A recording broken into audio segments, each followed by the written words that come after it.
একটা অপশন হচ্ছে পুরো বিশ্বে যুদ্ধ বাঁধিয়ে দিয়ে পুরো বিশ্বের আয়তন ছোট করে ফেলা। আর আমি কনফিডেন্ট আমার বক্তব্যে, এটা আমার ধারণা, আমার ইস্তেহাদও বলতে পারেন, যদিও আমি মুস্তাহিদ নই। আমার ইন্টারপ্রিটেশন, এই শব্দটা ভালো হবে, ইস্তেহাদ না বলে বলছি আমার ইন্টারপ্রিটেশন, যে অচিরেই তারা পুরো বিশ্বে একটা বড় যুদ্ধ বাঁধিয়েই ছাড়বে, দেখেন ইনশাআল্লাহ।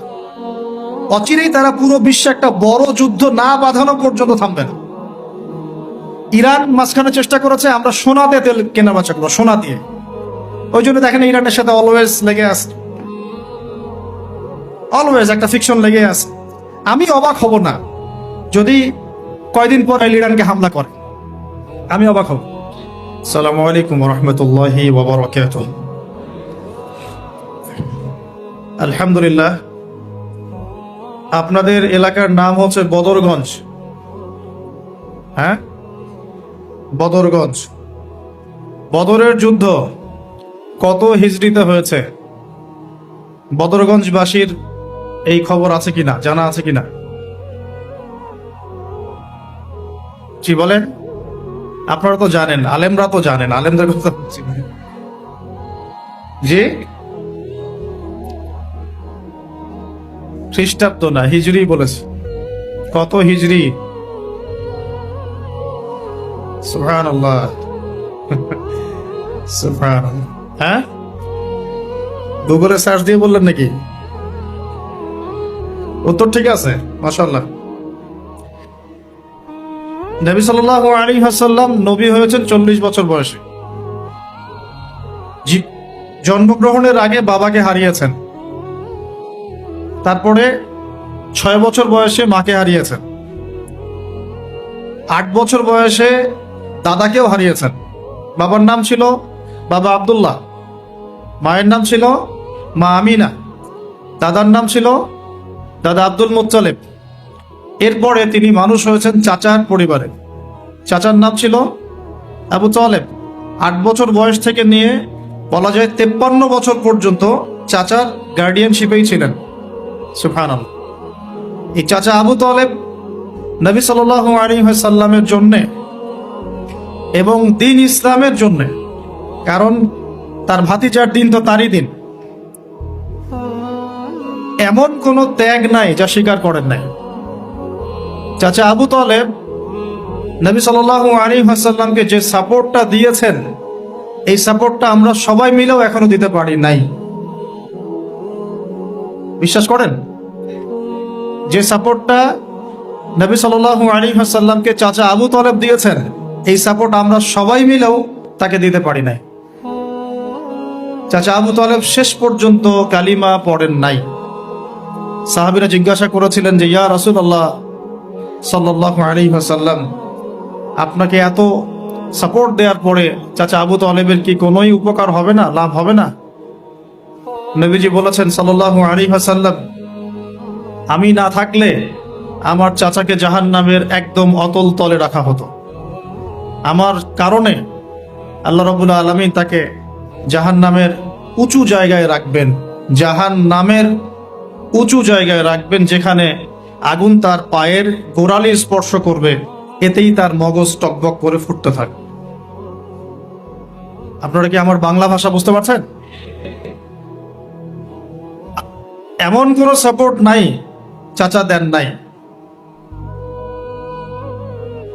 মক্কার প্রায় 13 বছর যখন দাওয়াতি কাজ করছেন নবী সাল্লাল্লাহু আলাইহি ওয়াসাল্লাম, মানুষ গালি দিচ্ছে, কেউ থুতু নিক্ষেপ করছে, কেউ নামাজরত অবস্থায় মাথার উপরে উটের নাড়ি ভুড়ি চাপিয়ে দিচ্ছে, কেউ বলছে এই ব্যক্তি জাদুকর, এই ব্যক্তি গণক, এই ব্যক্তি মিথ্যাবাদী, নাউজুবিল্লাহ, এই ব্যক্তি ফারিকুল জামাত বিভক্তকারী, এই ব্যক্তি মাজনুন, পাগল। তাকে আগলে রেখেছেন তার চাচা। মানুষ অর্থনৈতিক বয়কট করছে, চাচা আগলে রেখেছেন। 3 বছর সমাজ থেকে বহিষ্কার করা হয়েছে, গাছের ছাল পাতা খেয়ে থেকেছেন বনু হাশিম, চাচা আগলে রেখেছেন। চাচা ছোটবেলা থেকে তাকে এত মহব্বত করেছেন, তার ছেলেদেরকে নিয়ে যখন খেতে বসতেন, আমাদের নবী সাল্লাল্লাহু আলাইহি ওয়াসাল্লাম একটু লাজুক ছিলেন, তিনি শোরগোল করতেন না, চুপচাপ খেতেন। চাচা আলাদা করে একটা খাবার রেডি করে তাকে আলাদা করে ডেকে খাওয়াতো, কারণ সবার সামনে হয়তো সে বলতে পারছে না, লজ্জা পাচ্ছে, শাই ফিল করছে, বাবা নাই মানুষের সংসারে, হয় না? এটা আপনারা হয়তো সবাই বুঝবেন না, আমরা বুঝি। যারা বাবা বা মা ছাড়া বড় হয়েছে অন্যের সংসারে, তারা এগুলো বুঝতে পারে। নবী সাল্লাল্লাহু আলাইহি ওয়াসাল্লাম এতিমদের প্রতি এত রহম দিল কেন ছিলেন? কারণ তিনি তো এতিম অবস্থায় বড় হয়েছে, তিনি তার কষ্টটা বুঝতেন।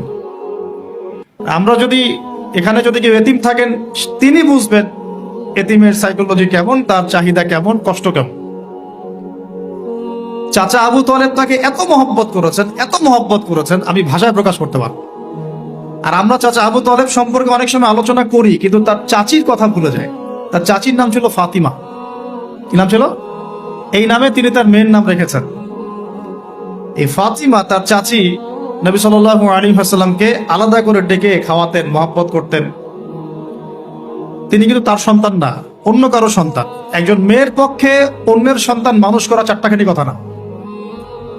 সতীনের সন্তানই সহ্য করতে পারে না, আর অন্য মানুষের সন্তান নিজের মতো করে মানুষ করা একটা মেয়ের পক্ষে এত সহজ না। এই কাজটা চাচি করেছেন।